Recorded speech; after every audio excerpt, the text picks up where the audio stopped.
యోగాభ్యాసం జీవితానికి నూతన శక్తిని అందిస్తుందని ప్రభుత్వ విప్ ఎమ్మెల్యే డాక్టర్ బేదాలం అశోక్ పేర్కొన్నారు.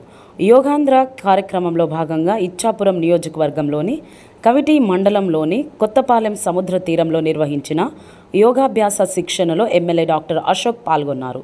వివిధ భాగాల అధికారులు గ్రామస్తులతో కలిసి యోగాసనాలు వేశారు. ఈ సందర్భంగా ఆయన మాట్లాడుతూ రాష్ట్ర వ్యాప్తంగా యోగాంధ్ర కార్యక్రమాలు ఎంతో ఉత్సాహంగా సాగుతున్నాయని అన్నారు. ప్రతి ఒక్కరూ యోగా ప్రాముఖ్యతను గమనించాలని, యోగా ద్వారా పొందగలిగే అనంత శక్తిని గుర్తించాలని కోరారు. ఈ నెల 21వ తేదీన జరగబో అంతర్జాతీయ యోగా దినోత్సవ వేడుకల్లో అన్ని వర్గాల వారు పాల్గొని విజయవంతం చేయాలని పిలుపునిచ్చారు. సంకల్పం చేయటం, మరి ఆ సంకల్పంలో భాగంగా ఈరోజు కొత్తపాలెంలో ఈరోజు మన నియోజకవర్గానికి సంబంధించినటువంటి కార్యక్రమాన్ని నిర్వహించుకోవడం చాలా ఆనందంగా ఉంది. ముఖ్యంగా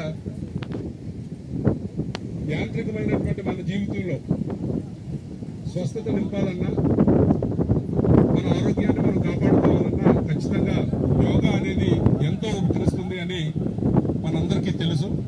కాకపోతే దాన్ని ఆచరించడం విషయంలో మనందరం కూడా వెనుకుంటున్నాం. మరి ఈ కార్యక్రమాన్ని మీరు విజయవంతం చేయటం, ఈ రోజుతో పరిమితం చేయకుండా దీన్ని కంటిన్యూ చేయాల్సిందిగా మీ అందరూ కూడా కోరుకుంటూ ధన్యవాదాలు.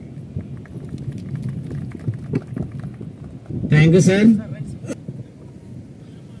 సార్ అందరం కూడా సుఖాసనంలో కూర్చుందాం. నడుం మరి ఊపిరి బిగించకుండా స్ట్రైట్గా ఉండేటట్టు చూసుకుందాం.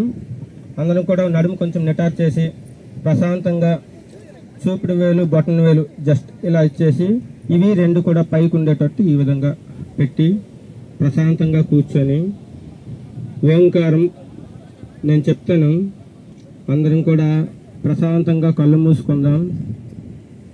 3 సార్లు ఓంకారం చెప్పాలి. ఒకసారి పూర్తయిన తర్వాత మళ్ళీ శ్వాస పీల్చుకొని రెండోసారి ప్రారంభించాలి. కంగారు పడొద్దు, నిదానంగా ఓంకారం చెప్దాం. నెమ్మదిగా శ్వాస పీల్చుకుందాం.